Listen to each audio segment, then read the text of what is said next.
জীৱনত যদি কেতিয়াবা তোমাক কোনোবাই হহুৱাইছে কিন্তু কেতিয়াবা সেই মানুহজনেই তোমাক কন্দুৱাইছে আৰু কেতিয়াবা যদি কোনোবাই তোমাৰ সন্মুখত ভাল বোলাইছে কিন্তু কেতিয়াবা আকৌ সেই মানুহজনেই তোমাৰ বিষয়ে আনৰ আগত সমালোচনা কৰিছে। এই ঘাত প্ৰতিঘাত নেওচি আগুৱাই যাব লাগিব। জীৱন এনেকুৱাই বন্ধুসকল, তুমি আগুৱাই যোৱা, আনে কি কয় সেইবোৰ মন নকৰিবা। বন্ধুসকল অকণমান ট্ৰাই কৰিছোঁ।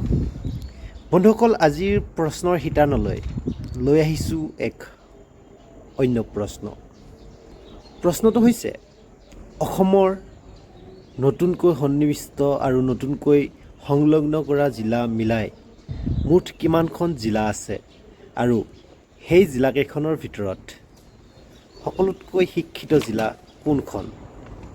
প্ৰশ্নটো আকৌ এবাৰ কৈছোঁ, অসমৰ নতুনকৈ সন্নিৱিষ্ট কৰা আৰু নতুনকৈ সংলগ্ন কৰা লগ হৈ সৰ্বমুঠ কেইখন জিলা আৰু তাৰে ভিতৰত সকলোতকৈ শিক্ষিত জিলা কোনখন?